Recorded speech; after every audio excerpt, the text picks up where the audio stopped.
पन्नगे च सुरेन्द्रे च कौशिके पाद संस्पृशि निर्विशेष मनस्काय श्री वीरस्वामिने नमः। आरहत वाङ्मय में कहा गया है, अपना सत्य में सिज्जा मृत्युम भूएषु कप्पय। आदमी को अपने जीवन में यथार्थ का पथ स्वीकार करना चाहिए। यथार्थविद और यथार्थवादी बन जाना बहुत बड़ी बात होती है। एक शब्द है आप्त। आप्त कौन होता है? बताया गया, यथार्थविद यथार्थवादी चाप्त है। जो यथार्थ का वेत्ता है और यथार्थ भाषी है, वह आप्त होता है।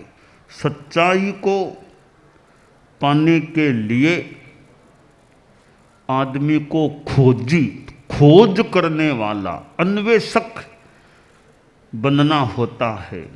खोज करें, प्रयास करें तो कुछ यथार्थ, कुछ रियलिटी, वास्तविकता, तथ्य उजागर हो सकते हैं, सामने आ सकते हैं। सच्चाई का अन्वेषण शास्त्र में जो कहा गया, अपना सत्य में सिज्जा, आत्मना स्वयं सत्य का अन्वेषण करो। विज्ञान साइंस के द्वारा अनेक बातें प्रस्तुत की जाती है, तो खोज होती है, प्रयोग होता है, तो कई यथार्थ सामने आ सकते हैं। कोई कोई यथार्थ आकस्मिक रूप में बिना कोई विशेष प्रयास किए भी प्राप्त हो सकता है। यथार्थ कितना प्राप्त हो, यह तो एक अलग बात है, किसके पास कितना यथार्थ है। परंतु यथार्थवादी आदमी बात जो बोले रखे, वह यथार्थ रखे, यह एक बहुत अच्छी बात होती है। यानी जिंदगी में आदमी को झूठ बोलने से, छल कपट करने से बचना चाहिए। साधुओं के तो हमारे यहाँ महाव्रत होता है, जो 5 महाव्रत हैं, उनमें दूसरा महाव्रत है सर्व मृषावाद विरमण। जीवन भर जब से यह महाव्रत स्वीकार करे, झूठ न बोलने का संकल्प रखना। देखिए, सत्य बोलना और झूठ न बोलना, दोनों में थोड़ा अंतर है। झूठ न बोलना, इसमें सत्य बोलना कोई जरूरी नहीं है। हर बात सच्ची बता देना जरूरी नहीं है। बस नियम यह है कि झूठ नहीं बोलना। हाँ, बोलो तो फिर सत्य ही बोलना, या तो बोलो मत, चुप रहो, बस झूठ मत बोलो, बोलो तो सत्य बोलो। तो यह एक दूसरा जो महाव्रत है साधु का, सर्व मृषावाद विरमण। पूर्णतया सभी प्रकार के मृषा, झूठ वचनों से, झूठ बातों के प्रस्तुतिकरण से विरमण रखना, यानी झूठ नहीं बोलना। झूठी भाषा, झूठी बात नहीं करना। तो सच्चाई की खोज तो कौन कितनी कर सके, कम से कम झूठ बोलो मत। जो बात सही नहीं है, तुम जानते हो यह बात सही है, यह बात गलत है, तो बोलना हो तो सही बात बोलो, परंतु गलत बात, मिथ्या बात, मृषा बात नहीं बोलना। तो साधु के तो महाव्रत है, यानी पूर्णतया मृषावाद से जीवन भर विरत रहना। गृहस्थ हैं वे भी ज़्यादा से ज़्यादा मिथ्या भाषण से, मृषावाद से बचने का प्रयास करें। अब ठीक है, साधु जितना मृषावाद से विरत रहना हो मुश्किल हो, तो जितना संभव हो सके ज़्यादा से ज़्यादा मृषावाद से बचने का प्रयास रखना चाहिए। तो अपना सत्य में से जा, स्वयं सत्य खोजो, सच्चाई को खोजो। सच्चाई को खोजने के लिए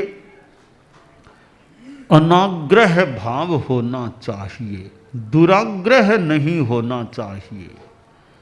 दुराग्रह की जकड़ से जो बद्ध हो गया है, जकड़ीज गया है, उसके लिए सच्चाई को उजागर करना बड़ा मुश्किल है। वह सत्य, सच्चाई का असम्मान करता हो सकता है जो दुराग्रह से ग्रस्त हो जाता है। तो अनाग्रह का भाव होना चाहिए कि मुझे तो सच्चाई से मतलब है, मैं दुराग्रह क्यों करूं? आपकी बात में सच्चाई है तो मैं उसका खंडन क्यों करूं? अगर लगता है मुझे कि इनकी बात में सच्चाई है, ठीक है, मैं उस बात के अनुसार चलूं या न चलूं, परंतु फालतू उस बात का खंडन करने का प्रयास तो मुझे नहीं करना चाहिए। मैं स्वीकार करूं न करूं, मेरी अपनी परिस्थिति, मेरी अपनी इच्छा, पर जो सही बात लग रही है फिर भी उसका खंडन करने का प्रयास करना, यह सत्य साधक के लिए मेरी दृष्टि में उचित नहीं होता।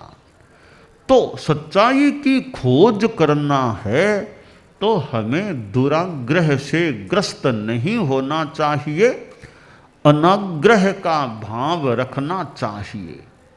और अनाग्रह भाव से हम खोज सकते हैं, ग्रंथों के द्वारा भी खोज सकते हैं, परंतु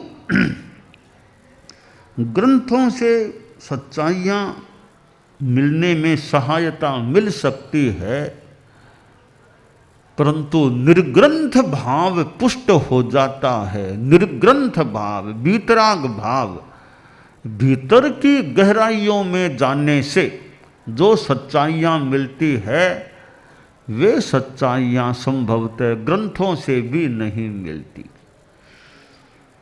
भीतर में जाना, वीतरागता की साधना, और वो ध्यान योग की गहरी साधना जो हमारे जैन धर्म में केवल ज्ञान की बात है। अब केवल ज्ञान जिसको हो गया उसके लिए तो सारी सच्चाइयाँ एकदम सामने आ गई। कोई बात केवल ज्ञानी के लिए अज्ञात नहीं है, सारी सच्चाइयाँ उनके सामने आ गई हैं। अब वे ग्रंथों को पढ़ने वाले पढ़ते रहें, केवल ज्ञानी को कोई ग्रंथ पढ़ने की जरूरत नहीं है। बस ग्रंथों की बात गलत हो सकती है कहीं, पर केवल ज्ञानी की जो बात, उनके द्वारा जो बात बताई जाती है, केवल ज्ञानी ने जो प्रवेदित किया है वह सत्य और निस्संक होता है। वैज्ञानिक खोज करते हैं, वहाँ भी वो अनाग्रह भाव से खोजते हैं, तो खोजते खोजते कितनी सच्चाइयाँ उनके सामने आ सकती हैं। पर केवल ज्ञानी तो ये वैज्ञानिक जो सामान्य रूपेण दुनिया में होते हैं उनसे भी बहुत बहुत बहुत आगे की स्थिति में पहुँचे हुए होते हैं। तो वैज्ञानिक भी दुराग्रह से मुक्त होने वाला, मुक्त रहने वाला होना चाहिए। तो यह शास्त्र में जो बात है, अपना सत्य में सच्चा, सच्चाई का अन्वेषण करो कि तथ्य क्या है, यह दुनिया क्या है, मैं कौन हूँ, यह शरीर है वो मैं हूँ या और कुछ मैं हूँ। यह भी एक खोज का विषय कि मैं कौन हूँ, मेरे भीतर है क्या, पुनर्जन्म है या नहीं, पूर्व जन्म है या नहीं। अब ये ऐसे कई विषय हैं, इनमें भी अनाग्रह भाव से ध्यान दिया जाए। कोई कह दे कि भी पुनर्जन्म तो होता ही नहीं है। अब पुनर्जन्म होता ही नहीं है, इस बात का तो क्या आधार है? किस आधार पर कहा जा सकता है कि पुनर्जन्म होता ही नहीं है? कभी क्या पता, हाँ ठीक है, होता है या नहीं क्या पता, यह बात तो कह सकते भी, होता है या नहीं क्या पता, पर होता ही नहीं है, इस बात के कथन का तो क्या आधार है? तो समस्या भी कि पक्का पता नहीं पुनर्जन्म है कि नहीं है, कि पुनर्जन्म है ही, किस आधार पर कह दें? ठीक है, अपनी श्रद्धा या अपने कुछ युक्तियां, कुछ तर्क इनके द्वारा मान लो, कह दें भी लगता है पुनर्जन्म तो है, मेरा विश्वास है, श्रद्धा है ही, ये किस आधार पर कहते हो? तो नहीं ही है, ये भी किस आधार पर कहें? तो करें क्या? है ही, यह भी कठिन लग रहा है कहना, नहीं ही है यह भी कठिन है, तो क्या करें? तो मैं इस विषय में सलाह यह दे सकता हूँ कि आपको, किसी को, मेरे को, किसी को शंका है कि पुनर्जन्म है या नहीं क्या पता है, तो एक काम हमें करना चाहिए, हमें पुनर्जन्म है इस बात को मानकर चलना चाहिए। क्यों मानकर चलना चाहिए?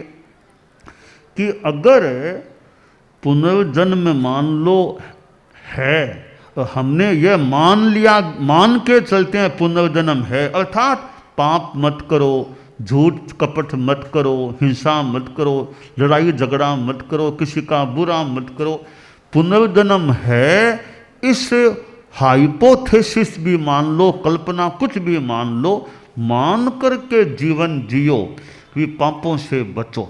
ठीक है, हमने पाप नहीं किए, अच्छा जीवन जिया, अगर पुनर्जन्म है तो हमारे लिए आगे भी अच्छा रहेगा, आशा रखें। अगर पुनर्जन्म नहीं भी है तो हमने पाप नहीं किए, इसमें कौन सा हमने बुरा काम किया, अच्छा जीवन जिया, पाप नहीं किया। तो पुनर्जन्म में यह शंका हो है या नहीं, तो मेरी सलाह है पुनर्जन्म है, इस आइडिया को सामने रख करके अपने जीवन शैली का निर्धारण करना चाहिए, आदमी को पापों से बचना चाहिए। तो यह एक सच्चाई को खोजने की बात। दूसरी बात बताई, मृत्युम भूए सुकप्पये, प्राणियों के प्रति, भूत यानी प्राणी, प्राणियों के प्रति, प्राणियों में मैत्री का प्रयोग करो, सबके साथ मैत्री, अर्थात मैत्री परेशान हित चिंतनम यत्, किसी को तकलीफ नहीं देना, किसी की हिंसा फालतू न करें, हो सके दूसरों का सहयोग, आध्यात्मिक धार्मिक भी, आध्यात्मिक धार्मिक सहयोग कर सकें तो सहयोग करो। तो मैत्री रखो, सबके साथ मैत्री, सद्भावना रखो।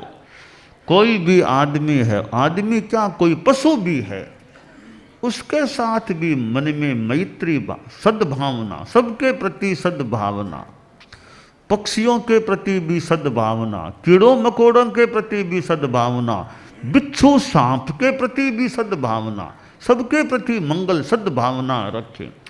तो मैत्री भूएषु, केवल मनुष्यों के साथ नहीं कहा, प्राणियों के साथ मैत्री करो। तो हर प्राणी, छोटे छोटे प्राणी, पेड़ के साथ भी मैत्री, पौधे के साथ भी मैत्री, इसको भी मेरी ओर से तकलीफ न पड़े। तो यह एक अहिंसा की बात और मैत्री की बात तो इतनी प्रैक्टिकल चीज है कि सच्चाई और मैत्री, सच्चाई की खोज करो। आज जो सच्चाई मेरे सामने नहीं है, 10 साल बाद कोई नई सच्चाई सामने आ जाए। तो खोज जितनी कर सको करते रहो और अनाग्रह भाव रखो। और दूसरे में कोई सच्चाई लगे तो फिर जानबूझकर उसका खंडन करने का प्रयास मत करो। कर सको तो स्वीकार करो, उचित लगे तो, वरना मौन रह जाओ। सामने वाले की बात सही लग रही है, फिर उसको खंडित करने का प्रयास नहीं करना चाहिए, अगर सच्चाई को पाने की साधना करना है तो धर्म शास्त्रों में, धर्म ग्रंथों में जो ये छोटे छोटे बड़े बड़े जो कथन हैं, अब इतना छोटा सूक्त है, अपना सत्य में सज्जा मृत्युम भूए सुकप्पई, स्वयं सत्य खोजो। कभी उन्होंने कह दिया वो एक बात है, तुमने क्या कह दिया, तुमने कुछ जाना या नहीं, उन्होंने सत्य पाया होगा तो ठीक है, अभी तुम उनके कही बात के आधार पर चलते हो। बच्चा है, छोटा है, तब तक तो पिता की अंगुली पकड़कर मान लो चलता है। 3 वर्ष का, 4 वर्ष का मान लो बच्चा अंगुली पकड़कर चलता है। 25 वर्ष का होने बाद भी पिता की अंगुली पकड़कर थोड़ा ही चलेगा। तो बचपन में ठीक है, पिता के सहारे चल रहा है हाथ पकड़ के। बड़ा होने के बाद तो खुद अपने ढंग से चले, तो ग्रंथों की बात के आधार पर चले। मान लो अभी हम बच्चे हैं, तो एक दिन वह भी आए कि ग्रंथों की अंगुली पकड़ने की अपेक्षा न रहे, स्वयं सच्चाई को साक्षात जानने वाले बन जाएं। तो एक भूमिका तक ग्रंथों का सम्मान है, ग्रंथ उपयोगी हैं। ऊंची भूमिका पर जाने के बाद हमें ग्रंथों की भी अपेक्षा न रहे, निर्ग्रंथ बन जाएं। ग्रंथों की जरूरत नहीं। निर्ग्रंथ के 2 अर्थ है, एक तो राग द्वेष मुक्त, यों ग्रंथियों से मुक्त। दूसरा मैं अर्थ यह तात्कालिक रूप में करता हूँ कि निर्ग्रंथ, जिसको ग्रंथों को पढ़ने की जरूरत नहीं, ग्रंथों को कंसल्ट करने की अपेक्षा नहीं, कोई डिक्शनरी देखने की जरूरत नहीं, इतना ज्ञान हो जाए, भीतर से ज्ञान हो जाए, कोई किताब पढ़ने की जरूरत नहीं, सारा ज्ञान प्राप्त हो गया है। तो ऐसे निर्ग्रंथ भी हम कभी बने जब ग्रंथों को पढ़ने की जरूरत न रहे, साक्षात आत्मा से जानने वाले, देखने वाले बन जाएं। तो सत्यान्वेषण और मैत्रीपूर्ण व्यवहार, ये हमारे जीवन में जितने हम कर सकें करने का प्रयास करें, यह काम्य है। एकाग्रता, तन्मयता, अपने आप को मंगलमय अनुभव करते हुए, नमो अरहंताणम, नमो सिद्धाणम, नमो आयरियाणम, नमो उवज्झायाणम, नमो लोए सब्बसाहूणम, एसो पंच नमोक्कारो सब्ब पावपणासनो, मंगलाणं च सब्बेसिं पढ़मं हवइ मंगलम। चत्तारि मंगलम, अरहंता मंगलम, सिद्धामंगलम साहूमंगलम केवलिपन्नतो धम्मो मंगलम चत्तारि लोगुत्तमा अरहंता लोगुत्तमा सिद्धा लोगुत्तमा साहू लोगुत्तमा केवलिपन्नतो धम्मो लोगुत्तमो चत्तारि शरणं पवज्जामि अरहन्ते शरणं पवज्जामि सिद्धे शरणं पवज्जामि साहू शरणं पवज्जामि केवलिपन्नत्तं धम्मं शरणं पवज्जामि धम्मो मंगलमुक्किट्ठम् अहिंसा संजमो तवो देवावितं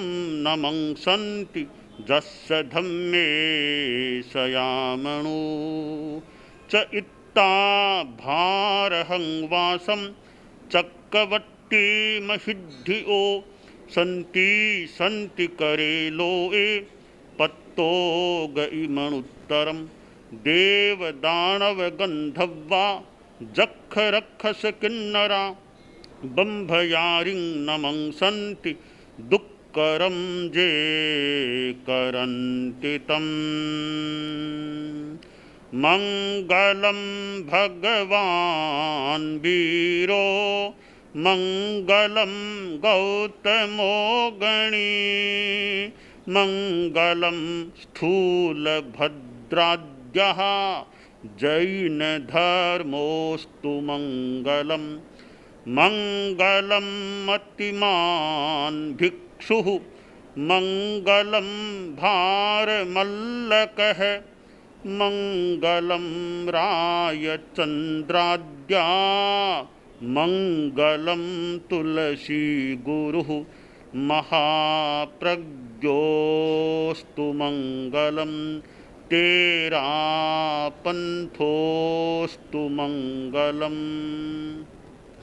विघ्न हरण मंगल करण स्वामी भिक्षुनो नाम गुण ओळख समरण किया सर अचिंत्या काम विघ्न हरण मंगल करण स्वामी भिक्षुनो नाम गुण ओळख समरण किया सर अचिंत्या काम विघ्न हरण मंगल करण स्वामी भिक्षुनो नाम गुण ओळख समरण किया सर अचिंत्या काम सर अचिंत्या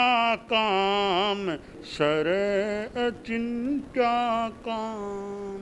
एक दिवसीय त्याग आज के लिए धारणानुसार त्याग है।